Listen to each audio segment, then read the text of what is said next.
Bueno, estamos acá con el libro de Ceferino. Ceferino, ¿manejo yo la mesa? Sí, claro. Porque yo estoy como cohibido. Bueno, está Rafael Bielsa y Álvaro Lamadrid, que ha estado muchas veces con nosotros hablando y escribió un libro sobre Kirchner, ¿no? ¿Cómo se llama? No, El Pingüino Emperador fue un viejo libro del 2008 que intentaba advertir lo que iba a pasar en la Argentina. Y el año pasado, La década enterrada, que es el libro que explica lo que pasó. Bueno, y además ahora sos candidato a diputado Capital Federal por la lista de Lustó. Sí, candidato a diputado nacional por Evolución, que cuando me invitaron y lo vi a Fernando Iglesias y somos los dos terceros en cada una de las listas, dije, bueno, Clara y Ceferino inician los debates que tanto nosotros estamos pidiendo. Pero no, eso va a ser para la próxima, Fernando. Rafael, gracias por estar con nosotros. No, al contrario. Decías que te gustó el libro. Me dolió enormemente. ¿Por qué te dolió? Porque es el libro que le relata la muerte de una persona que quiero. Entonces, naturalmente, a mí me dolió. Pero me pareció un excelente libro. Tiene un capítulo 2 que es alucinante, parece un traveling de Stanley Kubrick, una cosa que es el momento en el cual le hacen una atención médica al expresidente, con sus idas, con sus venidas, con sus prisas, con la angustia, con la improvisación, con la idoneidad, bueno, con todo eso mezclado, y me parece que todo sumado explica mucho más que el episodio de la muerte de Néstor Kirchner, ¿no? Explica un poco por qué los proyectos fueron tomando las características que tomaron cuando uno analiza los 3 primeros años de un periodo y los 3 últimos del segundo. Bueno, no sé si son más las analogías que las diferencias. Ceferino, ¿cuándo dice Kirchner, salvo que me muera antes? ¿En qué momento? 2 semanas antes de la muerte. Me lo dijo a mí. También ¿te lo dijo a vos? A mí me lo dijo. ¿Que él iba a ser presidente, salvo? No mencionó la muerte, pero a mí me lo dijo personalmente, en la Quinta de Olivos. Yo fui a hablar con él, era una hora de la siesta de un sábado, 3 de la tarde, esto tiene que estar registrado, y fue 15 días antes de su muerte. Tuvimos una larga conversación, una conversación muy distendida, y él me dijo, yo voy a ser el próximo presidente porque... Me dijo, lo que recuerdo es que Cristina no quiere serlo. Cosa que luego a mí me lo dijo la propia Cristina, antes de aceptar su candidatura. De modo que vos el dato no lo tenés por mí, lo tendrás por otro lado. No, por otra fuente, que hubo una reunión con encuestadores, estaba Roberto Bachmann, Doris Capurro, estuvieron algunos políticos, Bocio, Abal Medina, y él les dice, muchachos, el próximo presidente voy a ser yo, salvo que me muera antes, pero como diciendo, o ellos lo escucharon como una eventualidad no querida, porque realmente él era como se sentía Superman, ¿no? Era muy a mí no me va a pasar nada. Salvo en el acto en el Luna Park. Claro, ahí ¿no? En el acto en el Luna Park. Que le dedica. Vos, sí, que vos señalás algunas declaraciones de gente que entrevistaste, porque además el libro tiene un extraordinario rigor, un infrecuente rigor anglosajón en el chequeo cruzado de las fuentes, ¿no? Casi todas las afirmaciones están cruzadas por más de una fuente. Creo que alguien te dice que lo había visto físicamente muy mal en ese acto y se lo vio muy mal. Sí, estaba muy mal. Álvaro, vos tenés una visión negativa de Kirchner, desde Santa Cruz e incluso en la presidencia. Es una visión distinta a la de Rafael, está muy claro esto. Sí, pero mirá, te cambio el enfoque, por supuesto. Uno ha denunciado desde la génesis del kirchnerismo lo que era lo que yo digo siempre el trípode del kirchnerismo: autoritarismo, violencia política y corrupción. Pero yo el día de la muerte de Kirchner, más allá de todo eso que te digo, porque la pasé muy mal por denunciar eso en Santa Cruz. En Calafate. Claro, todas las cosas que lo después... que iba a la justicia, decías vos. No, pero además lo pasé muy mal en lo personal, porque en Santa Cruz se cometían las peores tropelías, no estaban los medios. Miren lo que es Santa Cruz hoy, imagínense en ese momento cuando Kirchner era presidente, después Cristina. Y yo la pasé muy mal en lo personal, me persiguieron, vivía amenazado, me tenía que cuidar del poder en tiempo presente, mis amigos me pagaron una custodia, casi me prenden fuego la casa. Un día llegué a mi casa y tenía la casa pintada con grafitis, las ventanas, las cortinas flameando, todos los vidrios rotos. Es decir, esto que se denomina la grieta, en Santa Cruz yo había pasado, y yo la grieta la defino como el desprecio por los hombres. Aquel que desprecia a los hombres no puede intentar gobernarlos. En el 2007 fui... O sea, es que Kirchner despreciaba a la Pero gente. te lo explico, Clara. En el 2007 fui candidato a intendente, terminé en un acto denunciando la corrupción, Kirchner llamó a votar violentamente en contra mío y me reuní con el ministro Romanín, el obispo Romanín. Y me dijo, hace poco que estoy en Gallegos, pero me he dado cuenta que para el kirchnerismo toda voz disidente es una voz que hay que acallar o hay que quitar del mapa. Pero te decía, me sentí muy mal el día de la muerte de Kirchner, ¿por qué? Porque un poco esto que nos pasa a los argentinos, que somos muy lentos para advertir los peores defectos de los gobiernos, somos mucho más lentos para remediarlos y después tenemos casi que una negación. Nadie votó al menemismo, nadie fue kirchnerista. Hoy yo escucho gente que parece tener una postura que es mucho más dura que la que tenía yo, que me tocó radicalizarme en el momento que pasaban las cosas. Pero te decía... Eso es cierto. Claro, claro. En el periodismo también. Hoy yo estoy más moderado que cualquiera de los que critican al kirchnerismo. Porque digo, esto es una cuestión, esa es la sobreactuación, eso es tapar lo que no se actuó. En Argentina vivimos sobreactuando. Bueno, pero digo, Clara, yo me puse mal porque cuando murió Kirchner en el 2010, la gente tocaba bocina, yo vivía allá en Buenos Aires. Y después en el 2011, Cristina ganó por el 54%. ¿Por qué? Porque hizo de la muerte de Kirchner un triunfo electoral. Nosotros vamos a ver ahora, cortito, un tape. Tenemos tiempo de verlo. Donde se lo muestra Kirchner abrazando una caja fuerte, ¿no? Es decir, un poco la idea del poder, del dinero para construir política. Lo vemos y después vamos a un corte y regresamos. Cuando veo estas cajas, éxtasis. ¿Vos sabés que esta estaba allá creciendo abril?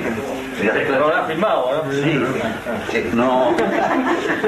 Te crachó. Este le metieron tabaco.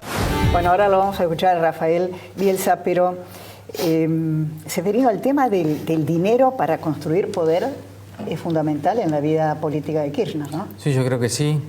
Se vio claro después. O sea, algunos dicen que él decía siempre paso a paso y pesito a pesito. Y había, es cierto, algunas personas como Rafael Flores, que también con Álvaro de la Madrid, cada uno en su posición, alertaban sobre eso. Pero claro, acá era difícil de entender también, porque la opción era o Menem o Kirchner en un momento, ¿no? Y hay mucha gente, me decía siempre Rafael Flores, también otro senador, ahora el radical, Alfredo Martínez, Freddy Martínez, amigo tuyo. También él alertaba a los radicales y los radicales le decían, no, vos porque siempre perdés con los Kirchner. Porque había radicales que eran muy kirchneristas también, ¿no? Bueno, la cooptación empezó en Santa Cruz. Rafael, querías. La Embajada Argentina en Roma tuvo durante muchísimos años, cerca de 40, un portero. Y el portero siempre, a mí me gustaba hablar con el portero, siempre me decía, parece que el único que estuvo en la plaza cuando el duce preguntó, ¿qué quieren, pan o cañones? Y el pueblo italiano contestó, ¿cañones? Parece que fui yo solo. Ahora nadie estuvo conmigo, ¿no? Lo cuento por nuestra herencia itálica. 3 puntualizaciones de lo que dijo Álvaro. Lo primero, yo lo conozco al Rafa Flores y lo quiero mucho y lo respeto mucho. Y efectivamente, el Rafa siempre dijo lo que te dijo a vos. No es la primera vez. Entonces, y hay otra persona que fue crítica del kirchnerismo con un estilo totalmente diferente al que no solo respeto, sino por el cual siento un enorme afecto, que es el ex gobernador de Santa Cruz, Acevedo, que tuvo diferencias y se fue a dar clases a pico truncado. Entonces, ¿qué quiero decir con esto?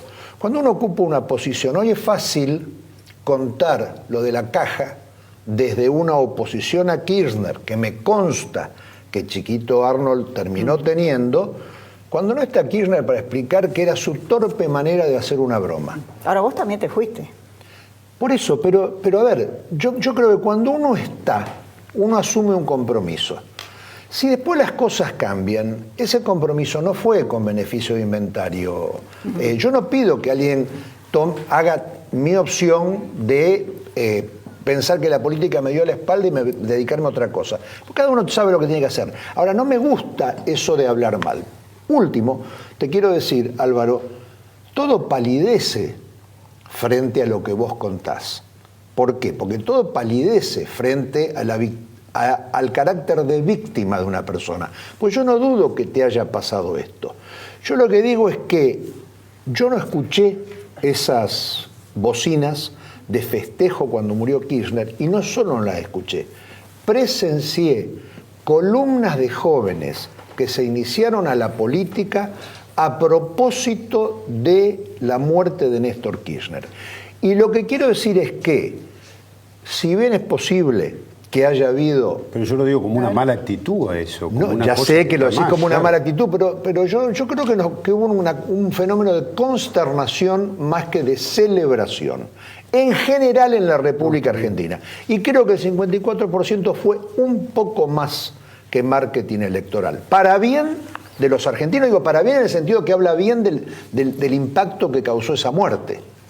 Vos porque vos me dijiste que el libro te emocionó también por la figura de tu amigo, porque vos me conmocionó, exactamente, por la figura de mi amigo. ¿Y qué te es acordaba? más, me hizo llorar. Hay partes que me hicieron llorar. Y no soy un tipo de lágrima fácil.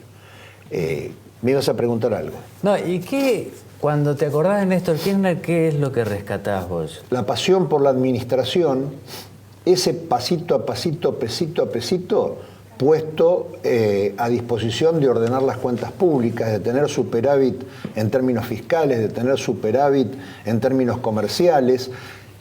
Yo no quiero negar una cosa que es innegable. Duhalde pagó un precio político alto por hacer cosas políticamente incorrectas que acomodaron alguna base de la economía. Pero Kirchner tuvo la inteligencia de mantener a un ministro como Roberto Labaña, que es un hombre infrecuente, no solamente en la Argentina. Entonces, esa obsesión a mí me fascinaba. Él tenía, hoy es fácil, que él no se puede defender, no puede hablar, hoy es fácil decir todas las cosas que dice, se dicen, y yo o bien las respeto, o si no las quiero escuchar, apago el televisor. O sea, no hay problema.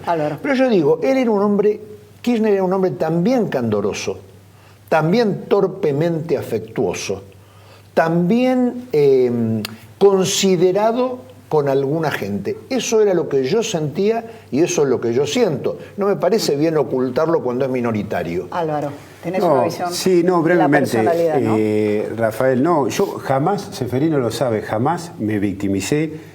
Y por eso lo corregí, dije no victimizarte, víctima. Eso que me pasó a mí me pasó en soledad cuando la sociedad argentina quitaba la mirada del mal y cuando de alguna manera acompañaba cosas de las cuales parece haberse arrepentido. Lo que yo quiero decir con la sobreactuación es esta, brevemente, Clara. Kirchner utilizó los 90 para construir poder, pero no lo investigó a Menem y le generó impunidad y participó de los 90.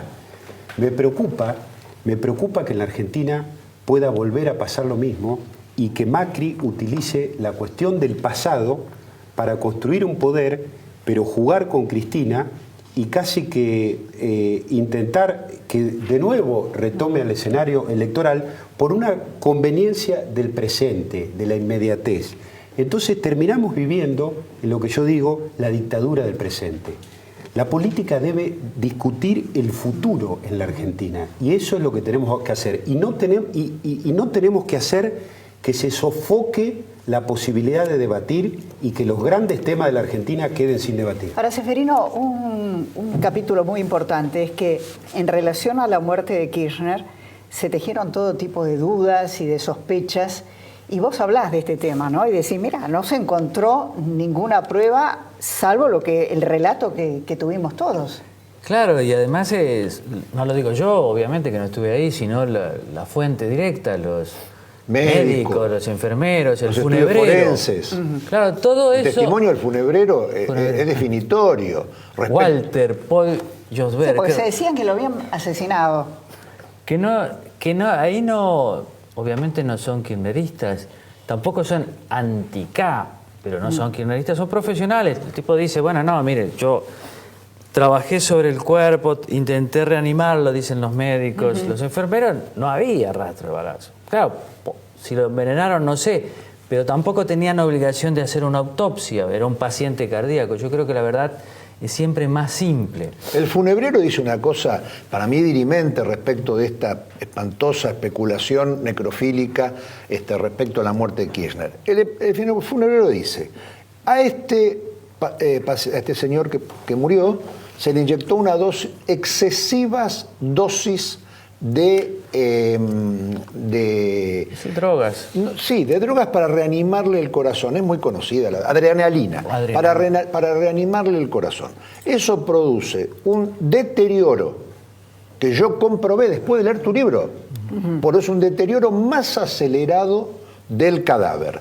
Por eso, por esa razón, por este deterioro y porque no se le inyectó ningún líquido de preservación tanática, que se suele hacer, que no se hizo en este caso, se lo veló a cajón cerrado en Buenos Aires, no así en Santa Cruz, en Calafate, donde se lo veló a cajón abierto. Yo lo que digo también, viste, que es difícil de entender. Que cerrar.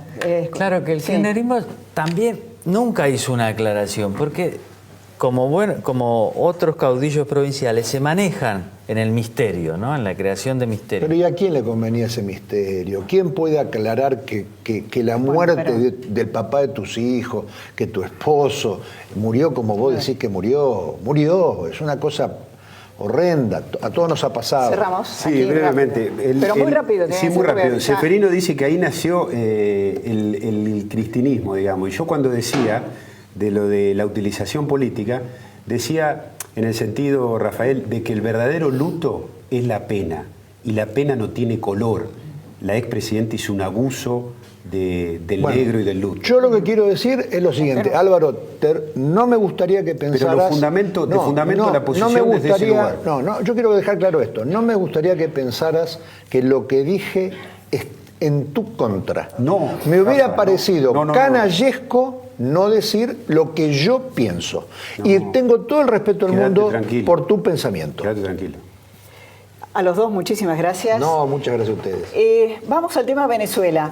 Y hemos unido dos tapes.